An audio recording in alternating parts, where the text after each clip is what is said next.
Hi, folks. This is Marlon Weems. I have the Journeyman podcast on Substack, and this is kind of impromptu. So I see a few folks have joined already. So thanks for jumping in um, on short notice. Actually, I was getting ready to eat dinner and enjoy my Friday, but I ran across a I guess a laundry list is the only way I can think of to describe this. Before I get going too far, though, are you guys able to hear me? All right.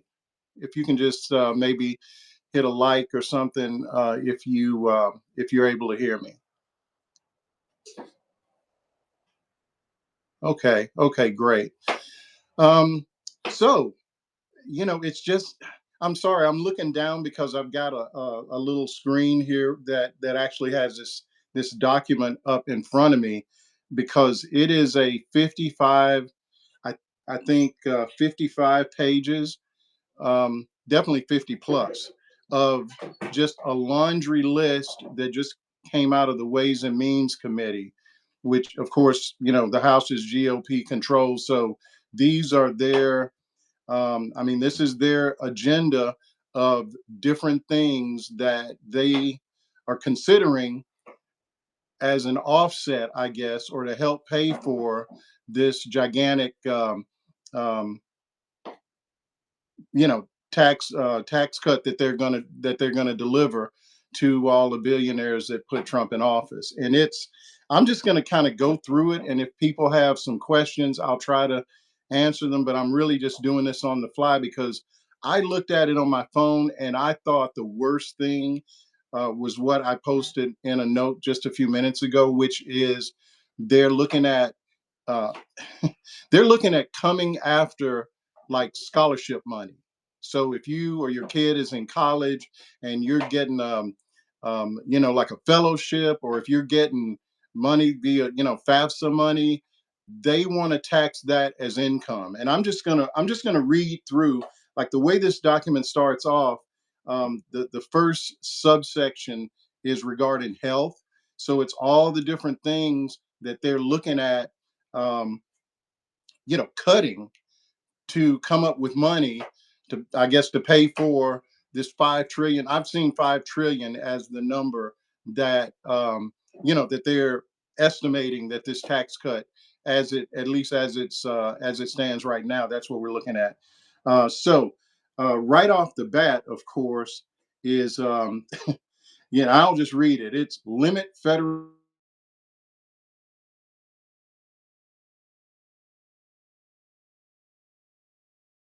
Me and I forgot to cut off my notifications and all that stuff. So sorry.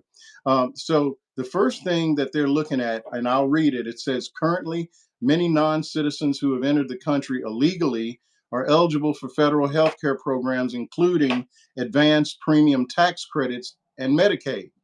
This policy would remove specified categories of non-citizens from eligibility for health care programs. So specified categories is probably key word in there. I think we probably can guess who those might be. But just this one thing alone, they are estimating that's going to be a savings of I'm sorry, 35 billion over 10 years. The next thing that they're looking at, and this is kind of what gets me about this is, all these folks that thought, were trying to tell us this was about bacon and eggs and all that kind of stuff. There is no way in hell these guys could have told the stuff that I'm getting ready to go through before the election, because this would be a whole different discussion. So the next one, eliminate Medicare coverage of bad debt. In a nutshell, what that is like, I don't know, you go to the ER and you get billed and you don't pay your bill. According to this document, Medicare currently reimburses about 65% of what, so $100, Medicare hits the hospital back for $65. Well, they want to get rid of that and make it where basically the hospital has to come after you, or they just have to eat the loss. Um, and then there are two or three more things in there where, they want to make it so that for I guess there's a list of certain surgeries that you have to, spend in the hospital where you're there for more than 1 day. They want to get rid of that so they can just operate on you and send you home. And you know what? In every case, that's not necessarily bad. My wife is having knee surgery next month, and because there's such a high rate or high risk rather of infection, they're actually going to do a knee replacement and have her recuperate at home. So, I mean, in every case, that's not bad. But obviously, if I don't know, you get your appendix removed, maybe you ought to be in the hospital for more than a day, right? And so, anyway, from some of these things, I mean, they're estimating, hospital care site neutrality. And I don't know who's in the room. Hopefully, there's some people that are more knowledgeable of some of these areas than I am. Definitely, if so. Um, but I just got a note that was saying my internet was kind of iffy. Let me know if I'm freezing up or if you can't hear me or something like that. Anyway, I'm going to skip on because that is just there are any number of different things. Of course, there are two or three categories in here where they're looking to grab money from various Obamacare fixes, as they call them. Reforms to Obamacare subsidies. They're looking to pick up 5 billion there. Pardon me. Just skipping on through the doc. Um, they're improve senior access to innovation and telemedicine, reform IRA's drug policies. They figure they're going to get 20 billion in cost savings there. Essentially, this is what they call a reform. They want to reform the Inflation Reduction Act's prescription drug policies to discourage price setting on innovative drugs treating rare populations, or rare patient populations, rather. So, these are a lot of these things are areas that are not necessarily surprising, but I guess to me, it's just that there's so much that that they've never really alluded to before. Of course, now the next section is regarding energy. First thing that comes across is they want to repeal Title One of the Inflation Reduction Act, excluding carbon sequestration, nuclear power, um, 45Z, clean fuels, and the EV tax credit, which they'll get to that later. They want to totally repeal the tax credit you get for buying an EV, which I guess that would probably make Elon Musk pretty happy. um, close the EV credit leasing loophole. They figure that that's going to generate $50 billion over 10 years in savings over 10 years. And the way they lay it out is they want to close the EV credit leasing loophole that ensures only EV buyers and not lessees receive tax credits, preserving integrity of the program and preventing misuse of taxpayer dollars. Okay, so that's the energy section. The next section is regarding tax. They want to end the employee retention tax credit, which I think that is, if I'm not mistaken, that is a sort of a holdover from Rebecca. I'm with you. Rebecca says she feels like these numbers, these savings are made up. Yeah. um, so they want to repeal green energy tax credits. And wow, so I'm going to read this because this is pretty. Um, this option would repeal credits created and expanded under the Inflation Reduction Act. These credits are related to clean vehicles, clean energy, efficient building and home energy, carbon sequestration, sustainable. So, in other words, anything green, they want to get rid of it. It's the full cost of the IRA provisions is about 329 billion, according to them, which becomes 800 billion when paired with the tailpipe emission rule designed to dramatically increase the uptake of EVs and so on. And so they think they're going to generate almost $800 billion over 10 years of savings. That's what they're saying. And I read this, and this is why there's a guy that comes to my he's a repair guy, comes to our house to fix washing machines, all these kind of things. And this isn't the only place I've heard this, like, directly from people who are on that side of the fence. They believe there is some conspiracy to make people buy electric vehicles. And I don't know, maybe the guys that were in the horse drawn carriage business thought there was a conspiracy to make everybody drive cars.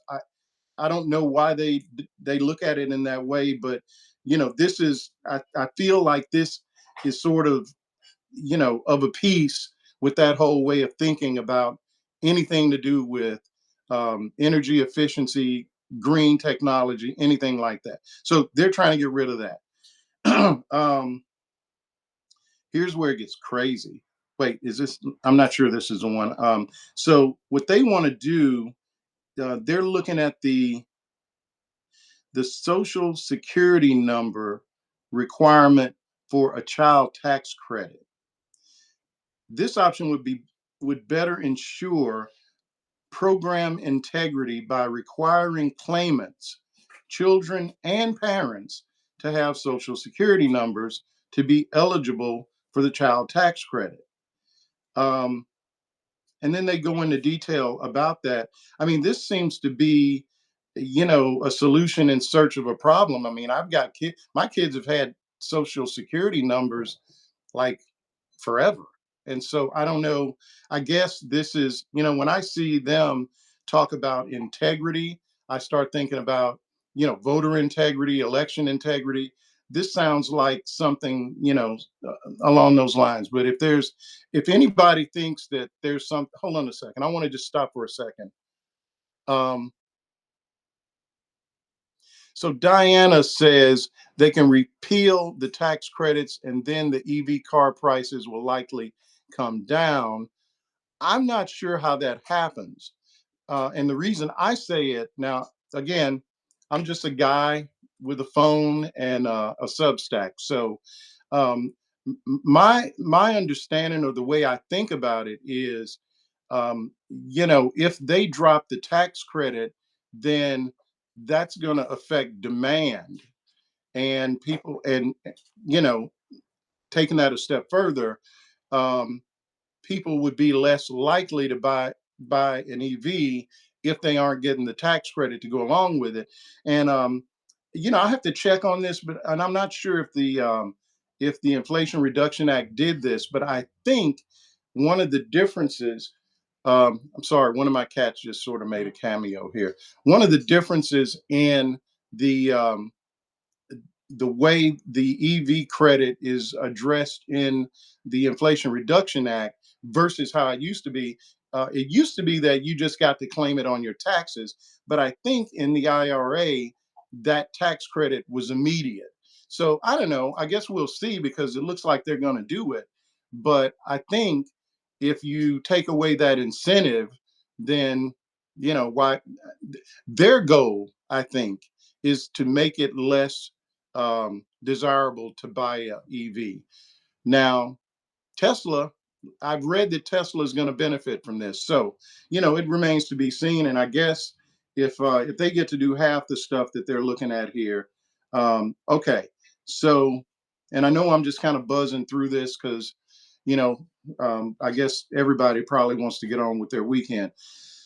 So they want to make the $10,000 SALT state and local tax cap permanent, but they want to double it for married couples. So this option would extend the $10,000 tax or SALT tax cap, but it would be 20 if you're married. Um, but they also want to eliminate the income and sales tax deduction part of the SALT tax. So the way they describe it is this option would eliminate the deductibility of state and local income taxes or sales taxes from the SALT deduction and make it only property taxes. That's the only thing. So if you live in New Jersey, that's the only thing you get to deduct. The dollar salt. And by the way, these are various options. These are not things that they're going to do all of them. They're just kind of saying, well, if we can't do that, then maybe we can do this. And here's how much we think we'll save by doing one versus the other. So this particular option, they're basically, and then what would happen in this case is the $10,000 cap would just expire altogether as and I guess that's in the current law in the Tax and Jobs Cut Act, which is the Trump tax credit or tax cut act. And another option is to eliminate the business deduction for SALT. So this option would eliminate the business SALT deduction, and the individual one would remain unchanged. So they're kind of, saying, hey, if we can do this one, maybe we can't get it through. Maybe we can do another one, and they're just laying out all the particulars.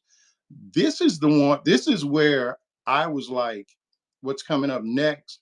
That's when I said, you know what? Maybe I should do this. Okay, here's one of the options that they're actually considering. Eliminate the home mortgage interest deduction. I can't imagine why they didn't run on that. They think they can raise relative to the extension $1 trillion by eliminating the home mortgage interest deduction. This option would fully repeal the deduction for mortgage interest on primary residence. Um, and I guess the way they also mentioned that 10-year savings, they arrived at that. It says this is a tax foundation score, so I'm assuming that's where they came up with that number. The other alternative is to lower the mortgage interest deduction cap from, I think currently now it's 750,000 is the cap. They want to lower it to 500,000. Um, and again, they mentioned the tax foundation, so that's where they're coming up with this. Um, eliminate the nonprofit status for hospitals is on the table. More than half of all income by 501c3 nonprofits is generated by hospitals, and healthcare firms. This option would tax hospitals as ordinary for-profit businesses.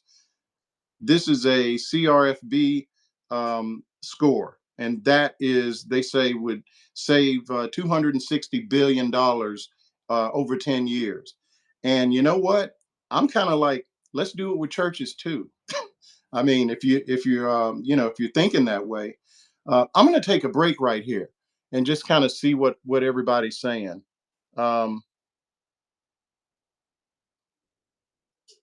okay, yeah, yeah, RG Hicks, sorry, yeah, they're talking about getting rid getting rid of the interest. I mean, that is just, I rent. I'm not going to get affected by that, but boy, I I I live on an island that is probably 90% people who voted for these guys, and they, if they see this, um they're just I mean, there are going to be some heart attacks. I mean, cuz you got people here, if anything, if you think about it with mortgage interest, if anything, and maybe I'm just thinking about this wrong, but the way home prices have gone up, I mean, even a $750,000 cap, you're leaving a whole lot of house on the table that you're really not getting that credit for, right? So to hear that they're thinking about reducing that is just, oh, I got to stop, because the next one, if you think that's bad, how about this one? Eliminate the exclusion of interest on state and local bonds. So, in other words, what they're saying is municipal bonds are tax exempt. They want to make municipal bonds taxable. As a person who comes from that world, I've sold a lot of municipal bonds. The ramp, just the reverberations of something like that, I can't even really tell you. I mean, but they think, and I don't even know why they're talking about it, because in the scheme of things, it's only going to raise like 250 billion, but it's going to piss off a lot of people who basically have planned their retirement around having these kind of bonds. You know, I mean, that's a source of tax exempt revenue, right? And not for nothing, you're talking about mutual funds, um, that, so retirement, mutual funds that people have bought for their retirement, and you're talking about undoing the tax exempt status of, I mean, that's trillions of bonds. So I don't know. Again, maybe they're thinking about grandfathering stuff and maybe only applying that to new issues, but still that market would collapse. I mean, there's the main reason for buying municipal bonds is because they're tax exempt. If they're not tax exempt, they're just other things that you can do. Because if they're not tax exempt, then the municipality is going to have to pay more interest to attract people to buy those bonds. So this that's crazy. That is really crazy to me. Um, the next one is they're thinking of ending the tax preferences for other bonds. So this option would eliminate the exclusion for interest on private activity bonds, Build America bonds, and other non-municipal bonds, and pretty much any other thing they can think of, apparently.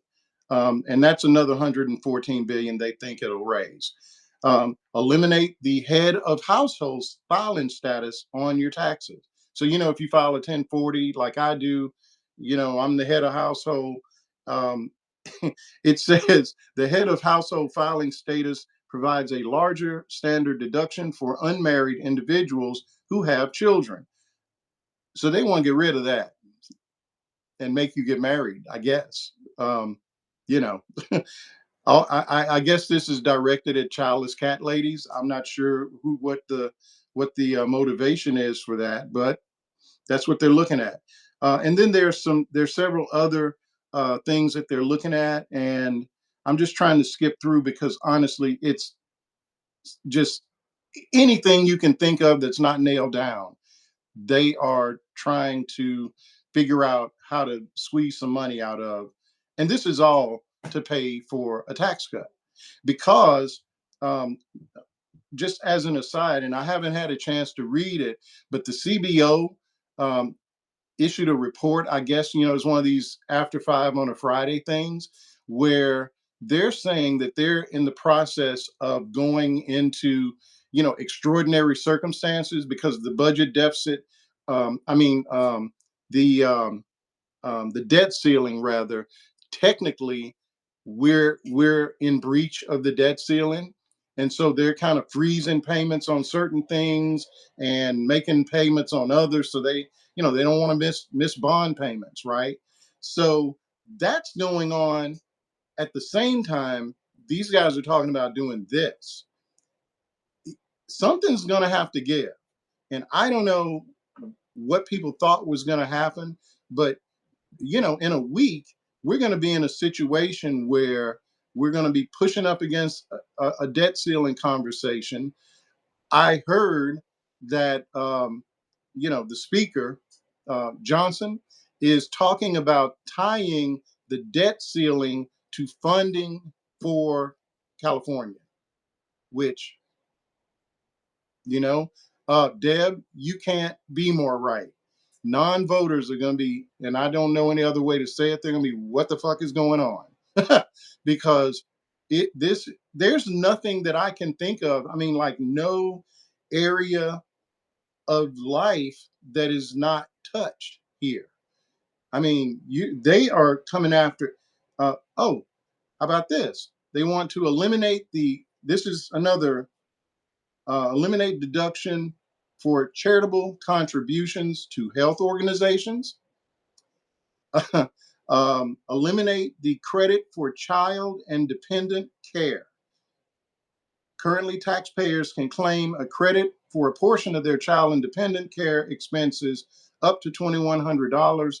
This option would remove child and dependent care credits, yielding 55 billion in savings over 10 years. And then we get to the exclusion on scholarship and fellowship income, which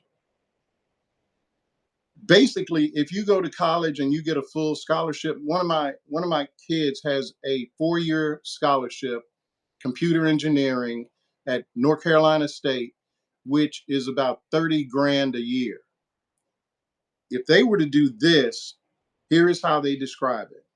Qualified scholarships and fellowships are generally excluded from taxable income if used for tuition and related expenses. This option would make all scholarship and fellowship income taxable, increasing revenue by 54 billion over 10 years. So my kid's 30 grand that he gets for school would be like he made 30 grand, as if kids in college ain't starving enough. I mean, that's just wow. So they who said that? Yes, let's you know what? That is an outcome that you can imagine, because who wants a scholarship if it's going to be like, if they're going to get taxed on it? And the scholarship is only enough to pay for college. It's not like you're going to be walking around with an extra 10 grand. So some of that money is, I don't know how they would do it. I guess they'd reduce the scholarship by the tax. I don't know. But you then have to go out and get a student loan, right? I guess. I mean, man. So, I mean, hey, the good news is only liberals go to college. So I'm joking, of course. It's just, anyway, it's just stunning. Um, Yeah, effing insane. I honestly, I mean, and I am not even, I'm not even, I've been waiting for this. I'm just scrolling as I'm talking. Make DEI union expenses non deductible. Currently, federal unions are able to deduct all expenses on DEI training because they are, and they literally have this in quotes, educational. This proposal would impose new limits, likely raising some revenue. They don't even know how much it'll raise. It literally says on here, unknown savings. There might not even be any. Here's another thing, unknown savings. Electric vehicles do not currently contribute to the Highway Trust Fund, which is largely funded by the federal gas tax. This option would assess a new fee on electric vehicles. I forget who it was earlier saying prices will come down. I'm telling you, they're talking about adding a tax to owning. So a lot of the incentive for owning an EV is, one, the tax credit, and this is another incentive. Plus, they're very cheap to operate once you've taken that initial hit. And they're trying to make it where you're gonna really want to have to own an EV to buy one. So it's not a surprise, but it sure as hell ain't economically sensible, you know. But this is them. This is what they're about, guys and ladies. Um, and then there are a couple of options where they talk about health savings accounts. Um, they threw this in. This is something I'm going to talk about at some point. Eliminate the tax on tips.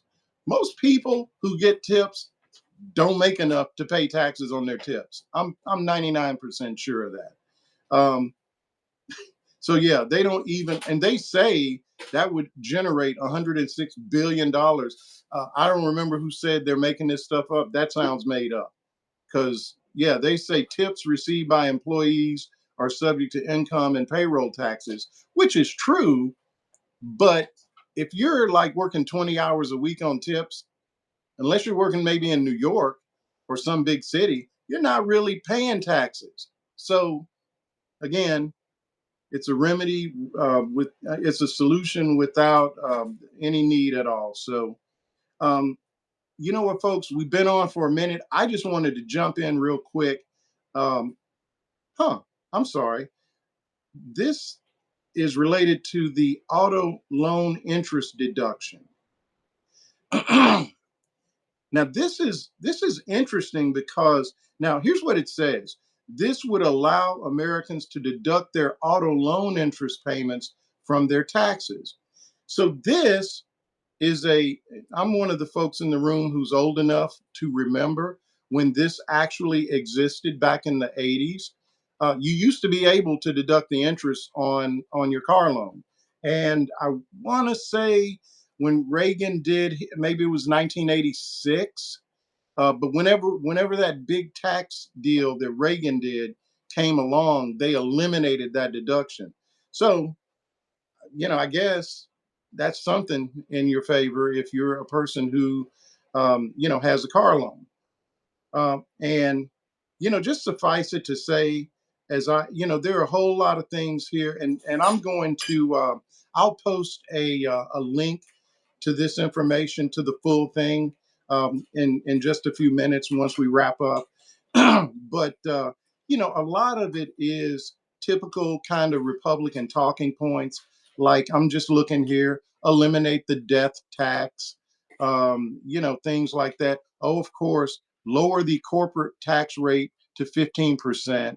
Um, I don't know. So the tax and job. So basically, they want to make that permanent. It says the uh, Tax and Jobs Cut Act permanently lowered the corporate income tax rate from a globally uncompetitive 35% to 21%. This option would lower the rate to 15%. So that's the tax cut, I suspect. And they're saying that is 522 billion in 10-year costs. I'm not sure what that means because I don't know. Is that every year for 10 years? If so, maybe that's the 5 trillion. But I think all of these savings and costs you got to take with a grain of salt, just because of where they're coming from. They also want to. The second option is to lower it to 20% instead of 15%. Um, then the next thing on the agenda, and we're still just all of the last 10 minutes, this is all tax related stuff. The next thing that they get to is regarding trade and tariffs, and that's a different section. The last thing, one of the last things that they target in the tax section is repealing the IRA's, the Inflation Reduction Act, IRS enforcement funding. So they so they want to make it where it's going to be a whole lot easier for folks to cheat on their taxes. That really bothers them that people can't do that. And then you get into trade, and they're talking about tariffs on China. A bunch. I mean, it's a pretty short section, to be honest. The next section is regarding welfare. And they're just targeting social services, block grants. They want to get rid of. They want to get rid of the TANF contingency fund. Um, they they want to improve SSI income and asset verification because they think, I guess, people are hiding money. Not worried about the guys that are really hiding money, like not even in the country. They they want to require school attendance in order for children to receive benefits, and just a bunch of stuff there. And then they have these are all different committees. I thought it was just the Ways and Means Committee, but now I'm seeing the next section is basically everything that I've read up to now is related to what's come out of the Ways and Means Committee. And now I'm seeing the Energy and Commerce. So this is probably across every single committee, that's on the House side. And each one of them evidently has come up with their own set of options. And anyway, so I mean, it's a lot. I think from the looks of it, because the pages aren't numbered, it looks like maybe I've just gone through a third of it. I'm going to put the whole thing out there and let people, hopefully, folks who are smarter than me, look over it and just come up with the things that I probably have missed.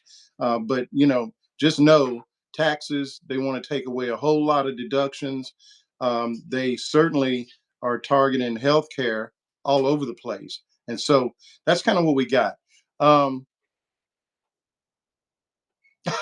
Carol, me and you both. I'm going to meditate over a glass of wine if it's all the same to everybody else. Um, it's a lot, but this is what we got for the next at least 4 years. So I just my opinion of this, and I heard someone say this on television back before I stopped watching cable news so much. But so it must have been right after the election. Um, we've had this guy once before, and we know how it went. Now, we'll acknowledge that a lot of people, probably, the young folks that voted for him, weren't old enough necessarily to absorb just how bad it was right off the bat. But at a certain point, America's got to sort of learn, and it's sort of like kissing the stove. Somebody can tell you how bad it is, but you don't really know until you actually do it. And looks like we have just planted a big one on the hot stove, and we're about to find out. So I'm sorry, Rebecca. So Rebecca says that she falls into a special tax category because, right? You've been audited 3 times. Wow. Yeah, you're right. You'd be better off being a billionaire, Rebecca. You should just work on that. I have never been audited. Amazingly, I've known a lot of people who have, but um, knock on wood, I have not been. And I mean, my income is not that complicated, so it would probably. Is there no sound? Are y'all not hearing me? Hello, hello.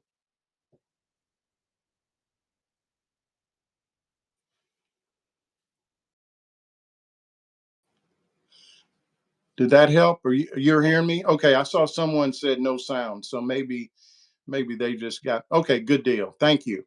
Um, at this point, wow, 204 people. Thank you so much for showing up. If you find this sort of thing helpful, please, if you're not doing it already, consider subscribing to my newsletter. Um, if you can budget it, uh, you know, become a paid subscriber. It really helps. What I try to do is keep everything that I publish free. And if nobody sees it, then what good is it? Is my point of view. So hopefully this was helpful, and I'm gonna sign off, and everybody get out there and do what I'm doing. I'm gonna eat some food and drink some wine and try to let this simmer in, and you know hopefully we'll get through all of this. And I think one thing about it is we've got some advantages that we didn't have the last time we had to deal with this guy. I think this kind of thing is one of them. And so, you know, we'll keep at it and, you know, fight back. All right, folks. I'll talk to you soon. Take care.